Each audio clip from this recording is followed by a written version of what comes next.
What's up, Allie? Hi there. You doing all right?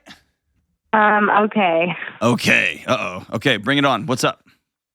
So I just wanted to ask, so my husband struggles with anger and outbursts, and I just wanted to know how to approach him about it and how to stop feeling like it's my fault. Uh, I'm guessing that there's a lot behind what you just said. Is it scary to be in your home? To an extent. I mean, definitely emotionally. But he has these outbursts and he's thrown things, broken things. Recently he punched and shattered our computer screen. But the thing is that he apologizes so sincerely, and he tells me that I make him so mad, I push him too far, and that's why he burst So at these stupid. outbursts. Allie, you know that's nonsense. He's a gaslighting child, is what he is. And anger outbursts are real. People who struggle with anger, it's very, very real. And I don't ever hate on that. What I hate on is two things. One, if you know you smash things with your wife, you have kids in the house, I'm assuming? Yeah, we have 3 kids. Yeah. When you smash things and scream and blow your top in front of your wife and your kids, or in front of your husband and your kids, you get one. I'll give you one big blow up, and then you got to go get help.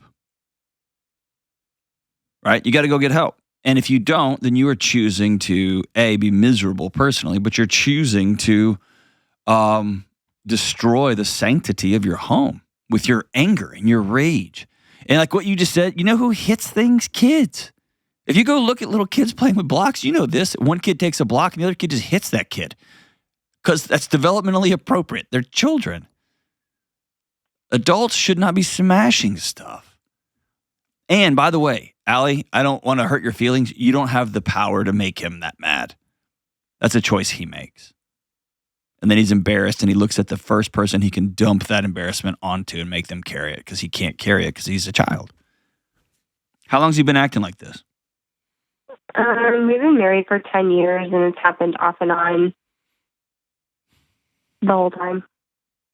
How have you tried to talk to him about it in the past? I've told him point blank, hey, this can't happen anymore. Yeah, but you've said that a bunch, and it keeps happening, and you don't do anything.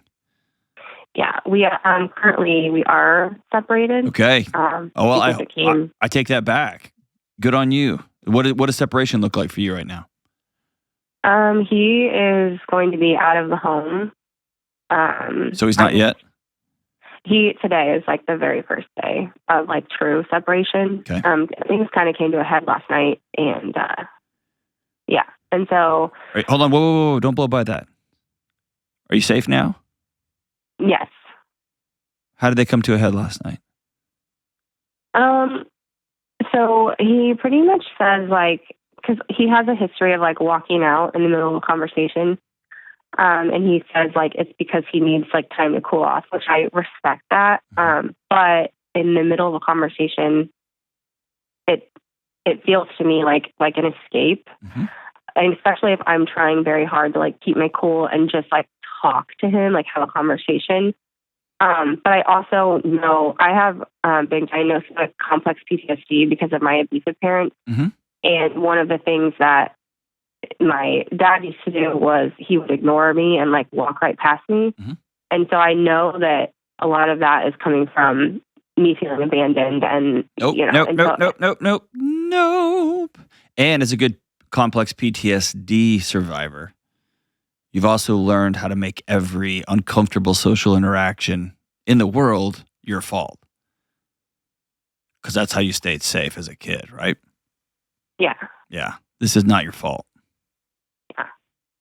Your husband's leaving you because he's struggling. And my guess is he bails out of the middle of conversations anytime there's a hint at him taking some sort of responsibility or accountability. I guarantee you he doesn't bail on conversations when we're both talking about how Allie needs to improve and Allie needs to get better. Yeah. It's when you talk about your hurt, when you talk about protecting the kids, that he gets flooded and overwhelmed. And because he's a child, he runs. And I'll give him that. It's better than hitting somebody or punching a hole through a computer screen. Yeah. But you can't do that for a decade. And I also I believe in the sincerity of his apology. What I don't believe is the sincerity of his marriage covenant. I don't believe in the sincerity of him wanting to keep his kids safe because he's chosen not to work on this issue. And there's just too many resources now. It's irresponsible. There's too much support and care and places to go, people to talk to, too much opportunity for people to get well. So you've heard me say this 1,000 times. Behavior's a language. What his behavior tells me is that he doesn't really care how you feel. He doesn't really care how your kids are experiencing their home with a grizzly bear living inside. He cares about his ego, and he cares about his whatever he wants to do whenever he wants to do it. That's about it. Does that sound right? Yeah. Yeah. Can I just tell you, I hate that for you. Yeah. Tell me about those tears. Sorry, I just it's just hard because I love him so much, and he doesn't believe that. I mean, he told me last night, like, he doesn't believe that I actually care about, like, his emotions and his feelings. Hold on. Can I stop you there? I hate to keep interrupting, but that is a classic Gaslight 101. Okay? Yeah. That's a way to make you feel bad for the guilt and shame he feels because he keeps smashing up his own phone and he terrifies his wife and his kids, and so he blames you. You don't even know how I feel. If you really did, you wouldn't ask me to help around the house because it makes me so mad. You see how it's just, you're in it. And so I'm telling you, from the outside, it's just not your fault. I know you care about that man deeply. You wouldn't have been with him and stuck through this nonsense for 10 years if you weren't just all in on this marriage, right? Yeah. And our bodies, we marry our unfinished business. And your body is still wondering why dad would walk past you. And you pick somebody else because your body was going to solve that problem. And this person does the same damn thing. And I'm so sorry. Yeah. And I told him, he has to get help. And if he wants to save our family, that's what he'll do. And so he is taking steps right now. And I'm grateful for it. But I think I'm just scared that it's going to be the same story. It's 2 weeks of getting help and talking to mentors, but then it just goes right back to what it was before. And I think just this is like the first time we've actually taken a real separation. And I'm like praying and hoping that it does its job. But I'm also I guess I just feel very responsible, and I don't know how to like get that out. I don't know how to make that feeling go away.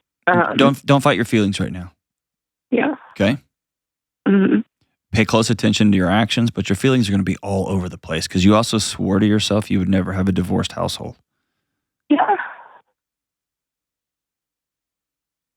And you probably had some counseling from what you went through as a kid, and you actually believed the therapist that it wasn't your fault. And then this whole thing happens again. And it's hard when it's a second time because you're like, okay, I'm the common denominator here. And you beat yourself up, and you have for 10 years.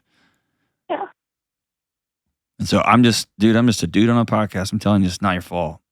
And I know it's easy to say. And so let your feelings be your feelings, but your actions you're going to fake it till you make it for the next 30 days. Okay. Okay. Here's a gift you can give him, and it's going to take you a few days. And so I want you to tell him, I'll send you an email in 5 days. And that probably won't be enough time, but let's just say 5 days.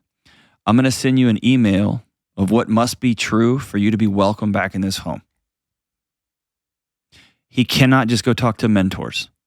He needs professional help. Yeah. Okay? And so part of him coming back is that he has gone to attend a professional licensed therapy consultation 4 times. He can do that twice in 2 consecutive weeks. He can go once a week, but he's got to go 4 times. He has to you fill in the blank. I don't know your life, and I don't know the world you've been living in. But you get to decide what's going to make you feel safe. And yes, your body would be right to be highly, highly on edge. There's no question about it. Your body's keeping you safe. It's doing its job. Your risk is you're going to lean through that body, your body screaming at you to run away. You're going to lean through that if he chooses to lean forward to you. Yeah.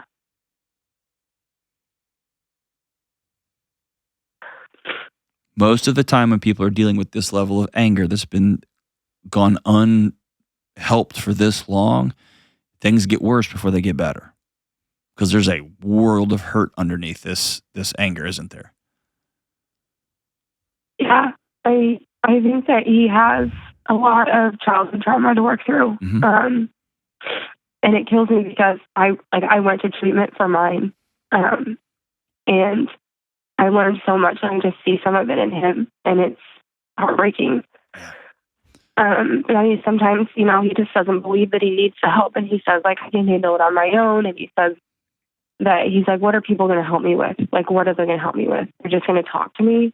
And I just think that there's such a level of pride there, and he doesn't want people to know that things are bad. He doesn't want his work to suffer, and well, he's going to have to make some space for divorce court if he doesn't go get help. Yeah. And so his life's going to change one way or the other, and that might be a way to phrase that. From this point forward, your life is different. It's either different because you're on your own and you're paying child support for 3 kids plus you're supporting me, or you're going to go sit down with a licensed therapist and you're going to start having conversations that you've never had before. That's the 2 choices. And the cool thing is he gets to pick. The sucky thing for you is you can't make that choice for him, and you've been trying to for 10 years. Yeah.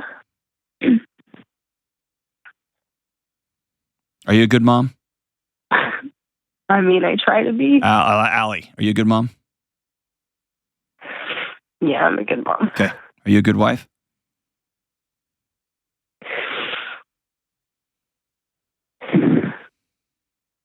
I think so. I think you are. Are you a good friend? Yeah. Okay. When things get tough over the next 30 days, I want you to remember that. Write those things down if you need to. I'm a good mom. I'm a good wife. I'm a great friend.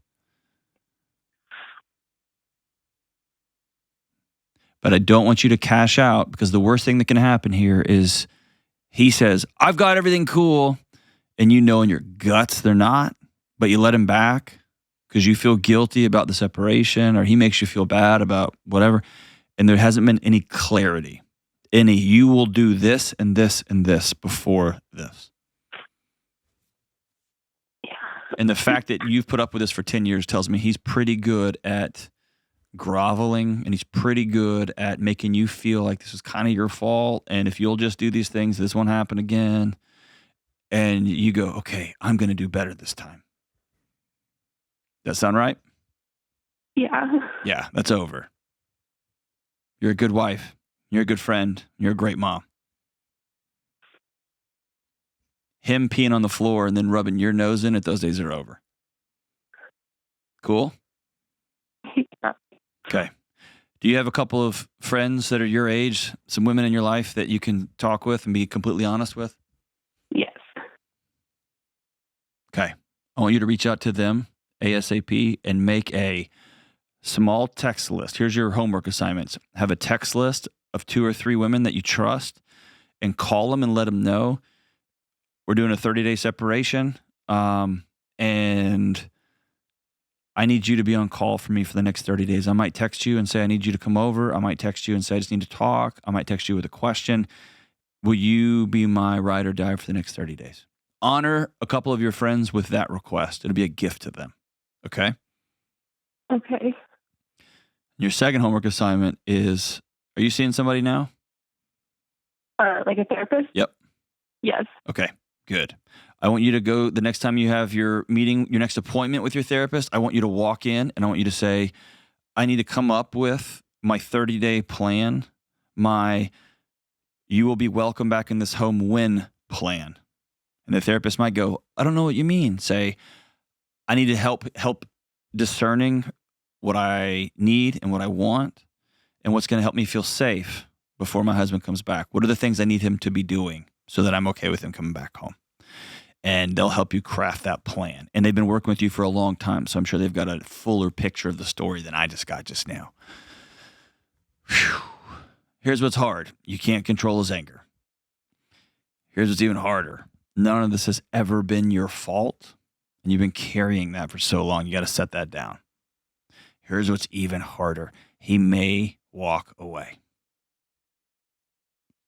I hope he doesn't. I hope he fights for y'all. I hope he fights for himself. I hope he heals that little boy that's still trying to protect him and smashing things and yelling and screaming and blaming. But often they don't. And so hold some space for if he chooses to walk away. It will not be your fault and not be those kids' fault. It'd be because he chose to not work and do the hard, scary things by getting well. His anger has protected him and made him feel safe for a long time, and it's about to cost him everything he holds dear, his business, his wife, his kids, his home, everything. If you're listening to this and you or somebody you love struggles with anger, don't ever blame someone else again. You get to choose what happens next after you get angry, and you get to choose way upstream to live a life that's not so razor thin with margin that one thing sets you off. You end up hurting somebody or smashing something like a child. Go get help for your anger today.